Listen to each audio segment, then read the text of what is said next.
Hi, I'm Paul Vunak. Welcome to the continuing JKD Street Fighting series. This tape is on advanced knife fighting.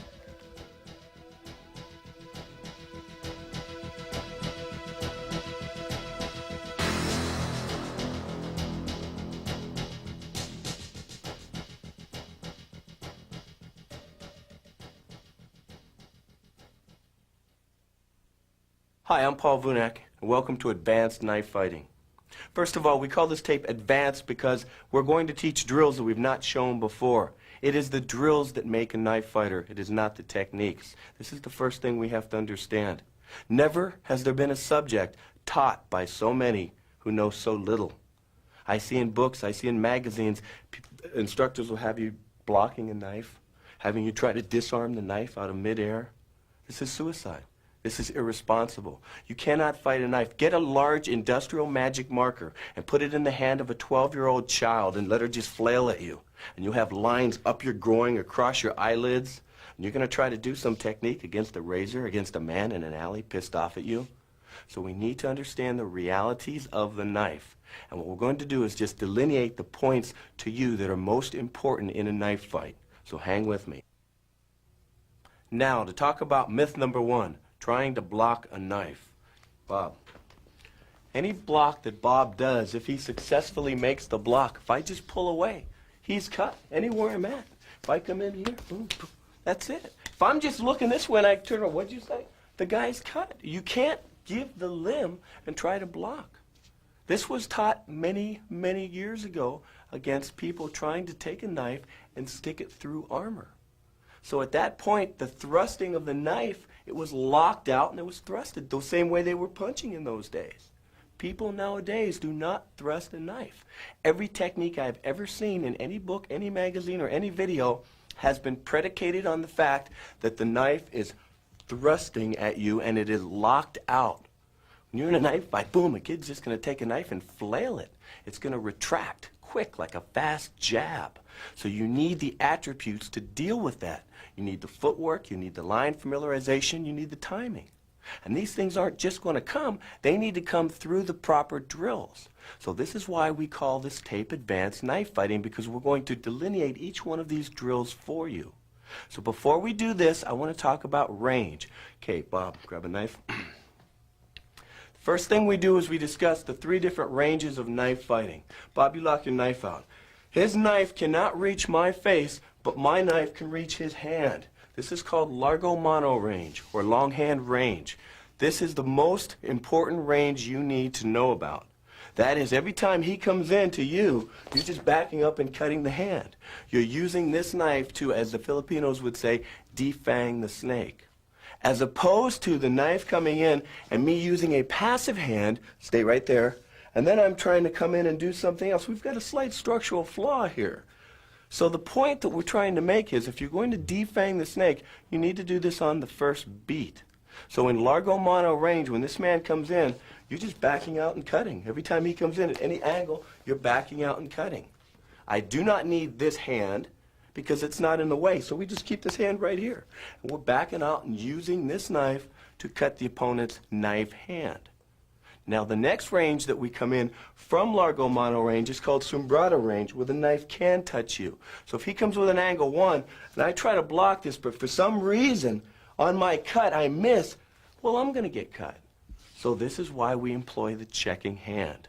So as soon as Bob comes in, boom, that's where the check comes in. Any angle he comes, you have this hand to check. This is the checking hand.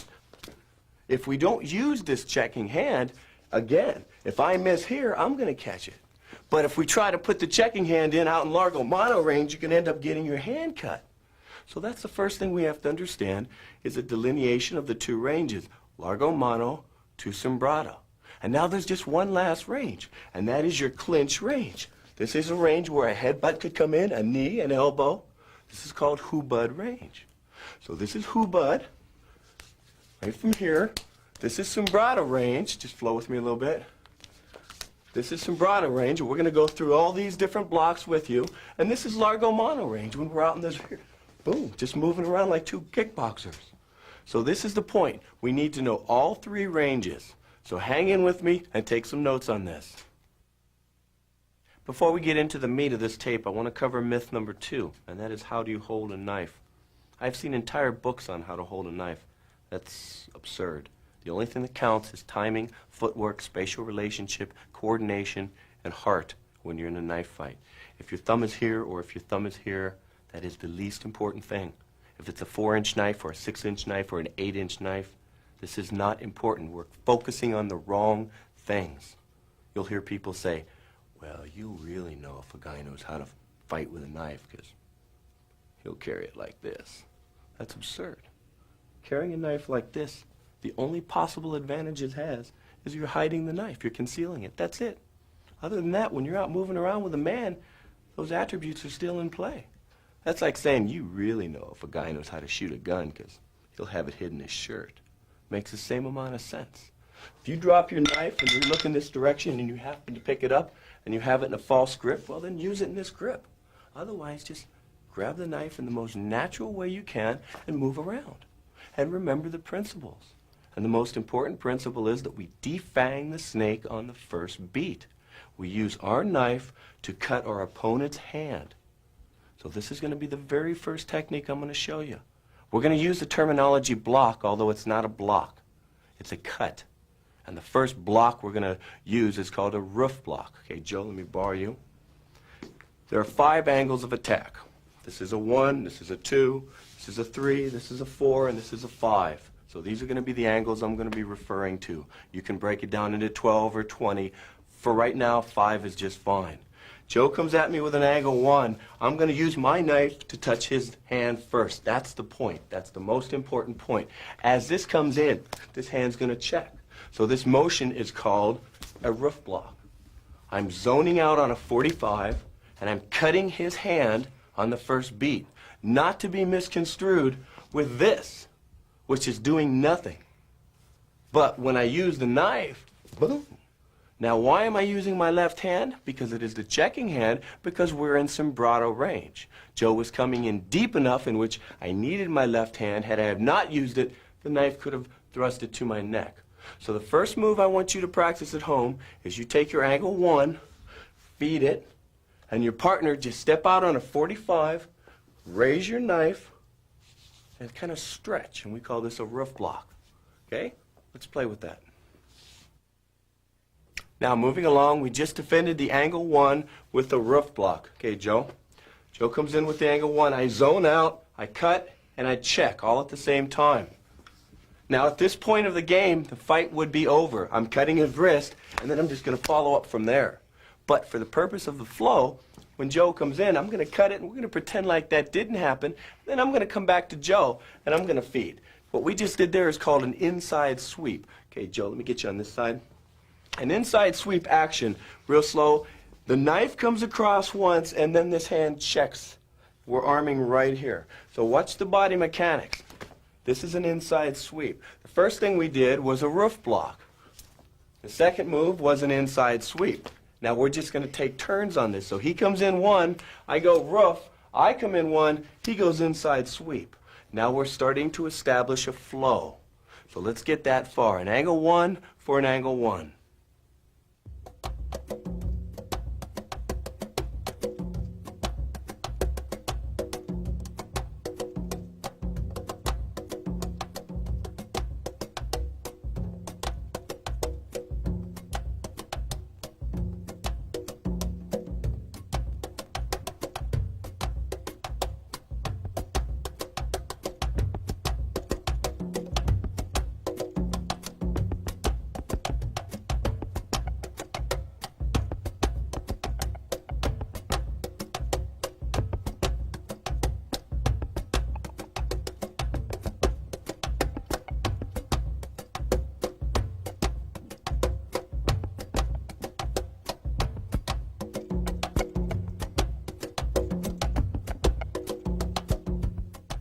Now to continue with our pattern, Di, let me borrow you.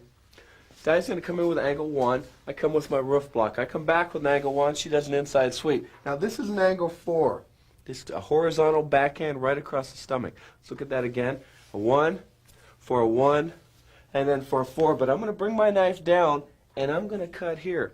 Notice again, each motion, the knife is cutting first and the checking hand is coming after the knife. These are the important points. So now we have three motions. A roof block to an inside sweep to a drop stick or a cross block. Let's see it one more time. So we have 1, 2, 3. Okay, again. 1, 2, and 3. Let's get you over here at this angle. Do the same thing again. Okay, coming in, roof block, inside sweep to a cross block. Just follow our body mechanics. Right? Good. All right, let's try it.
Now, moving along, we've got all the way up to the angle 4, and that brings out a cross block with me. The next thing I'm going to do is feed an angle 5. Trevor here is going to do a wing block. Okay, start from the 1. We have a roof block to an inside sweep to a cross block. Now I shoot the angle 5 from here. That's his wing block. Again, cutting on the first motion. What we're trying to do here is establish a momentum pattern back and forth to where we're starting to flow. And then from this Sumbrata pattern, we're going to break the pattern. And both parties are just going to be moving, checking, and cutting, and you're not going to know what angle is coming in. From the periphery, it looks like we'll have people from the audience saying, geez, these guys have a great memory. There's no memorization. It's just a question of flowing. The question of having the correct line familiarization to where any line that comes in, we cut it on the first beat. And after doing this many, many years, you develop the reflexes and the body mechanics that will translate into a knife fighter in the final analysis. All right, let's look at it again. Trevor, angle 1, roof block for an inside sweep, for a cross block to a wing block. Okay, one more time. 1, 2, 3, 4. That's all we're trying to do is get the mechanics. Now don't look at the knife this time, but look at the body. One more time, Trev. I'm zoning out, zoning in, cutting, boom. It's all in the body mechanics.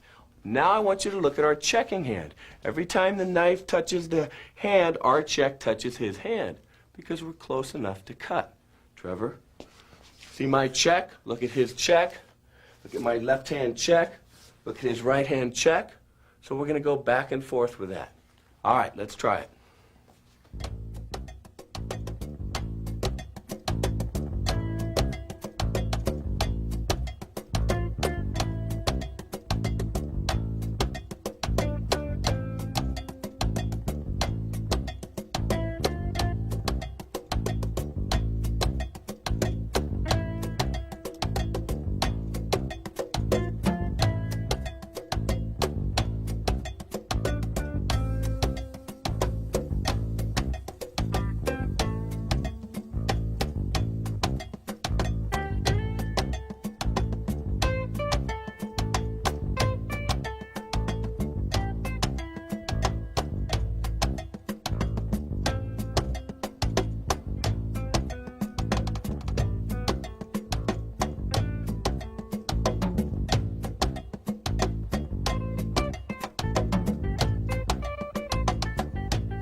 Now our last angle of attack was the angle 5, and we did a wing block. This is going to precipitate the angle 2, and I'm going to come up with a shield, and now we're going to repeat the whole pattern again. Okay, Ernie.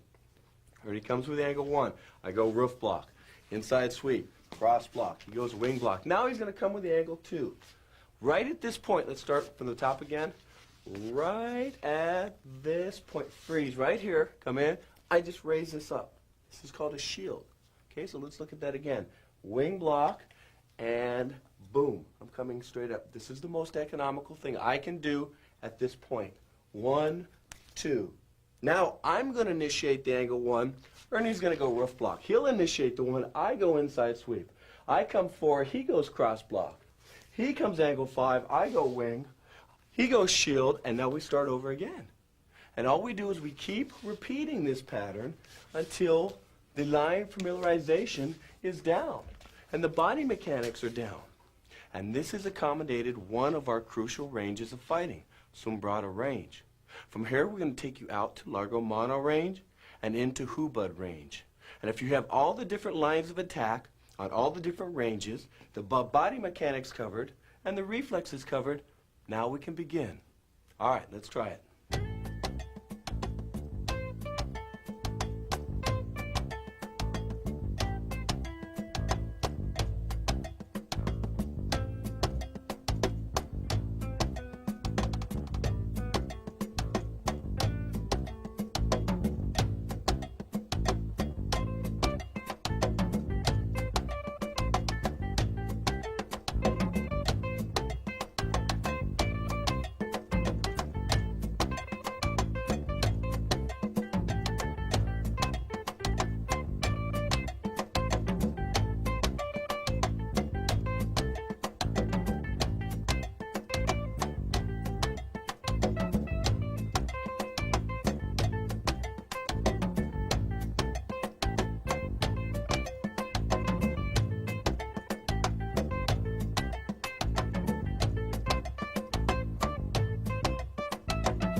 Now that we've worked our different angles in Sombrado range, we're going to pull out to the next range, which is Largo Mano. Okay, Dion, just extend your knife, Dion. Again, Largo Mano range means that I can reach his hand, but his knife cannot reach my head. So for him to feed me on the drills, he's going to feed the angles 1, 2, 3, 4, and 5. But each time he comes in, I'm going to back up so I can maintain Largo Mano range. So the knife will be whizzing by my face, but it would not be able to hit me. Therefore, I'm not going to use my checking hand, and you're just going to see my left hand on my chest. All right, D. So it's an angle 1, boom. Notice I keep backing up to keep Largo Mano range. Now I'm going to feed the angles 1 through 5. Now if I don't back up, here, well, now look where the knife is. That's when I'd have to have this hand in for checking hand, which would put us into Sombrado. And that's a completely different drill that we already know. And you notice we're using our left hand each time to check. But when we're out in Largo Mano range, he doesn't need his left hand. Freeze, D, because I can't reach his face. So what I'd like you to do is go back and forth, feeding the angles 1 through 5, and slowly just cut the hand on each angle. Okay, D, one more time, real slow. A 1 for a 1, a 2 for a 2, a 3 for a 3, a 4 for a 4, and a 3 for a 5. Then I feed. Okay, let's just work these drills back and forth.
Now, what we just saw was Largo Mono range.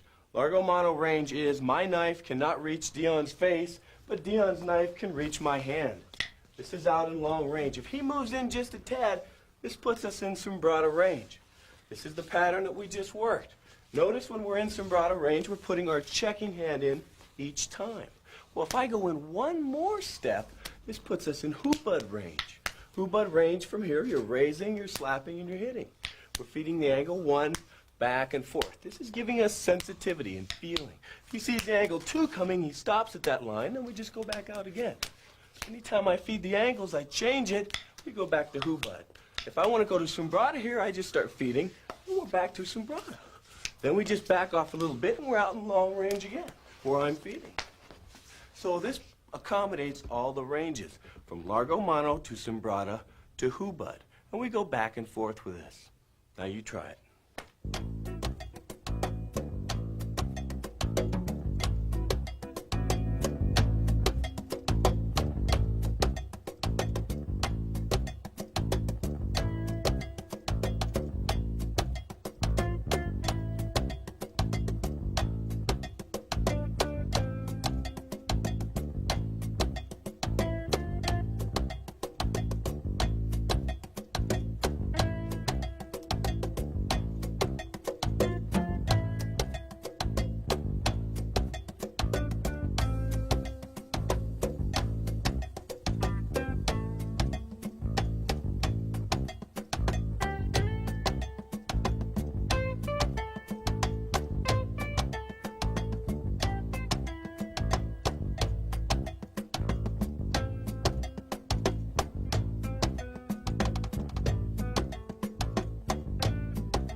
Now what you just saw was Dion and myself going in and out of different ranges. We were in Largo Mono range, we broke into Sombrado range, we broke into Hubud. This is one of the most important points in a street fight with a knife. You need to sense what range you're in. If you're in a range where you can elbow, you sense that. If you're in the range where you need to have that checking hand, you have to feel that. If you're out in Largo Mono range, you got a sense to get that hand out of the way. So this is the most important thing, is the development of these attributes through these ranges. I'd like you to just take a look at the guys, watch what they're doing. Just make a notation at home when you see them breaking in. When you see the different, there'll be a nonverbal cue. All of a sudden they'll be in Largo Mono and you'll see them break into Sombrado and put the check in. Then all of a sudden they'll be in Hubud. And look for these nonverbal cues and try to work those at home.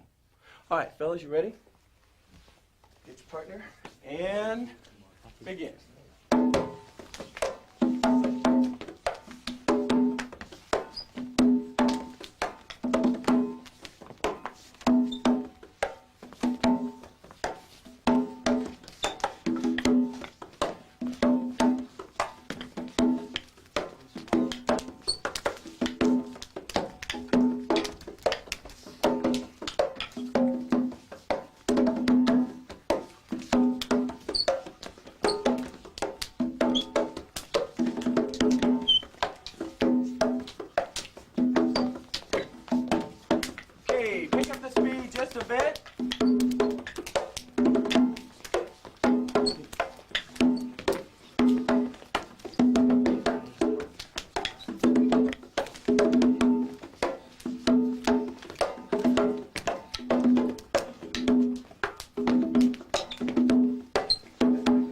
long range and spar.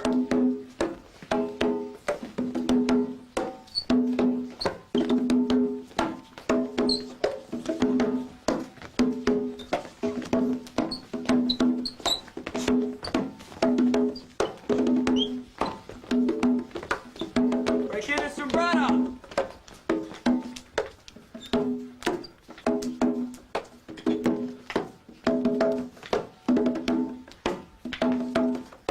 Hubud.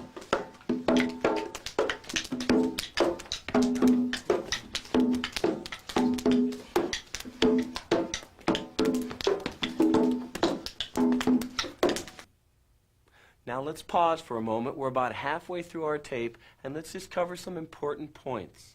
The longest range we have is Largo Mono range. This is a range where we have one side feeding and one side is continually stepping back and cutting the limb. What is this developing in the street fight? This is developing line familiarization. This is developing the ability to keep your checking hand out of the way until you need it. Then when you see them going from Largo Mono range and breaking into where they're using their left hand to check, that means they were close enough that the knives could cut each other's face. So that is the safety catch, the checking hand, the rear hand, or the alive hand. Filipinos will call this the most important hand. So all of a sudden when you see that hand come into play, you know you're in Sombrado range. When we raise and slap and hit, we kick into Hubud. This cues us automatically that the elbows, the headbutts, the arm wrenches, and the knees are automatically in play. Now, if you noticed in our trapping tape, we were using the same terminology. Sombrada, Largo Mono range, Hubud. The reason is these are training methods, and they're proven training methods, and they bring out attributes, and they're applicable regardless if it's empty hands, knife fighting, single knife, or double knife. And now this is what we're going to show you is double knife fighting, where you have one side with a long and a short, and he is feeding the other person.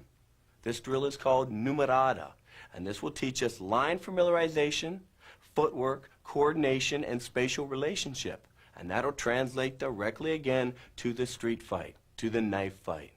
So we're going to have one side feeding. I'm going to be on the conga, and I want you to notice the perpetual zoning and footwork. Okay, fellas, come on in. All right, Dion, you feed first. Dave, you just do your thing. All right, ready? And go.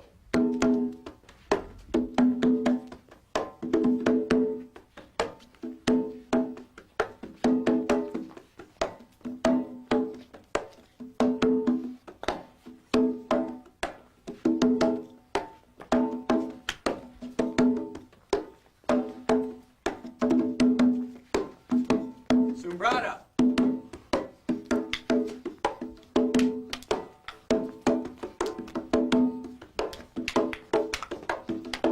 Hubud.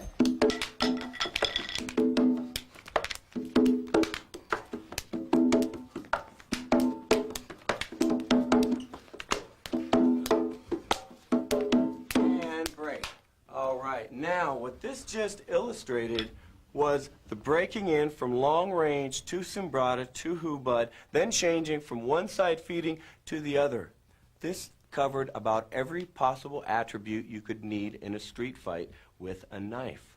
And notice the very least thing we've talked about is technique. And if you pick up any book, any magazine, or look at any video, that's all they do is sit and teach technique. I've seen 300-pound men talking about being knife fighters. That's like him talking to me about being a basketball player and me believing that. Knife fighting is the ability to move, to have athleticism, and to have the attributes. And you can't have that unless you have drills to develop them. And that's what we just saw here. Now stay with me.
By now we've talked about single knife, double knife, long range, largo mano, close range, sombrata, hubud range.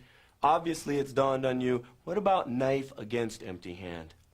Knife against empty hand is not realistic.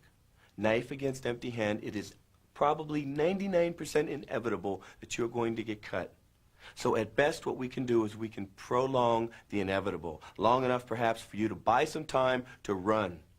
So what we're going to do is we're going to show you exactly how you can do this in long range. And basically that's from low line kicking, keeping your arteries in, keeping your hands in, and trying to just take a few nerve shots on the hand. Hopefully this guy will overextend himself. You can land a good nerve shot just to get this guy to flinch long enough to run, or get a good groin shot or a kneecap shot. But that's about it. A little bit of low line kicking and a little bit of nerve hits to prolong the inevitable. And this is our whole session on knife against empty hand.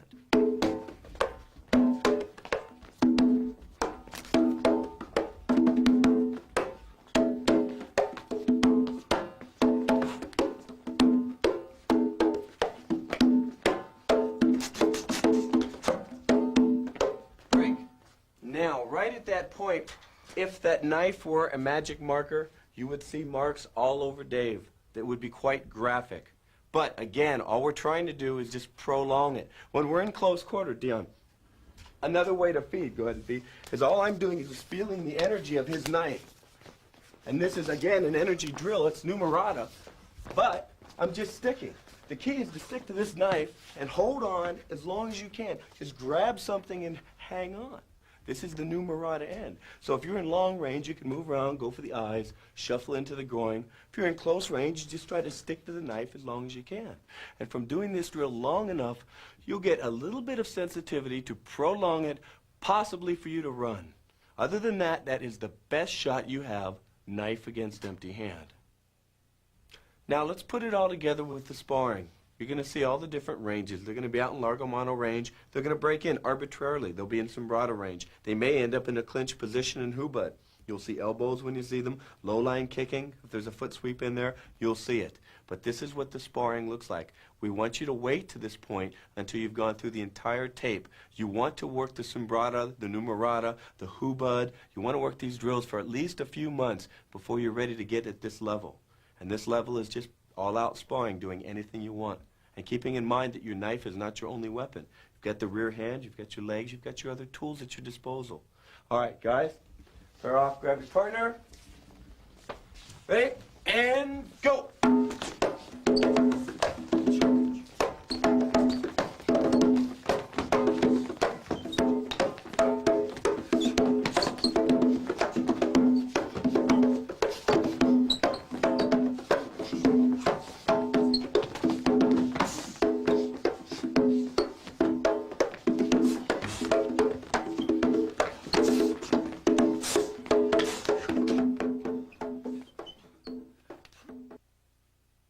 Now in this final round, we're going to put it all together, and we're going to put the headgear on and allow them to go to the face. Okay, guys, put on the gear. While they're doing this, I want you to keep in mind this does not negate the other tools. They can use the rear hand, the elbows, the knees, the headbutts if it comes into play. Notice each time when that knife extends out, remember that's a cut on the face or on the neck. You're going to see how much these guys respect the blade. They're not just going in like a kickboxing match, but they're moving around out there. You'll feel the respect in their movement. All right, fellas, ready? Salute, and begin.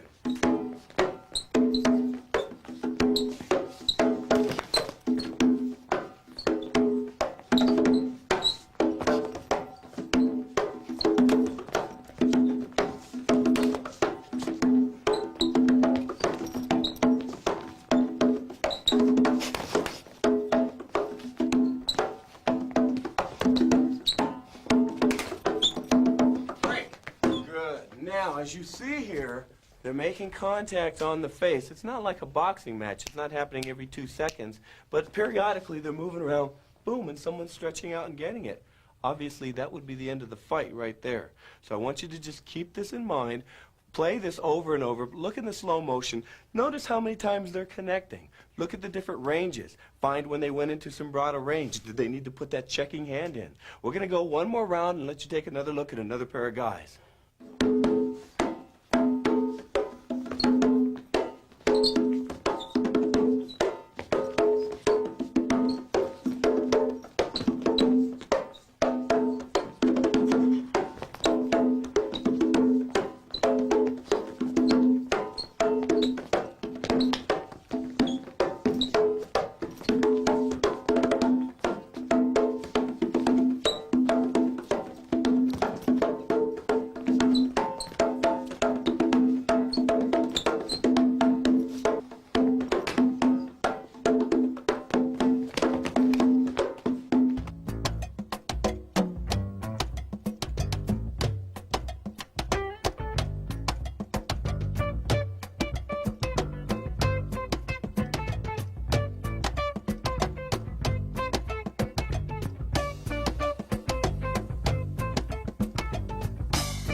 Okay, our next pair. Bob, Joe, run in.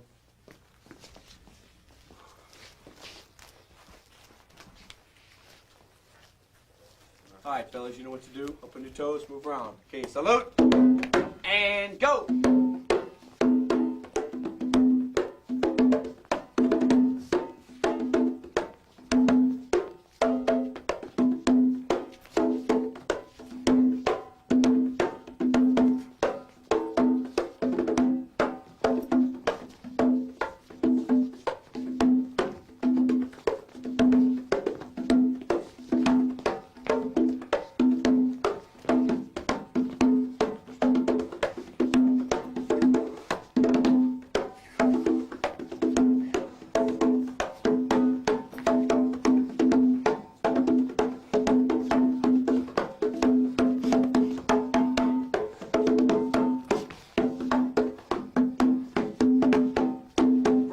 Right there. Now, if you notice that round, we went a full minute and a half, and there was not one clinch, not one shot where anything hit anything. This is respect of the knife. You've got to keep this in mind. This is not boxing gloves. We don't just come in and, I'll take that jab, I'll ride that cross. I'll just take that knife to the neck, ride it on the jugular. Okay? So this is the respect that they have for the blade. This is what I want you to notice. I want you to take note of that point right there.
Now, at this juncture of the game, we're talking about knife sparring. And when we talk about knife sparring, I want you to actually picture what's going on. Your opponent has a knife in his hand, and he is wielding it at you. Look at the knives we have to deal with nowadays in the street. You're going to take this knife and you're going to swing this, and you're going to let this guy swing it at you, at your face. There's a certain respect that happens when you're in that alley and you see this blade and you're moving around. You don't move like a kickboxer. You move like a cat. There's a certain reflexes that happen. All of a sudden, all the BS goes out the window. All of a sudden, all the upward blocks and the reverse punches and the disarming the knives in midair, all that crap goes out the window. And what will end up happening to you is simply your body will get split. You will get cut. I want you to just take a look at what this knife is going to do to a piece of meat. And that's what your arm's made out of, a piece of meat.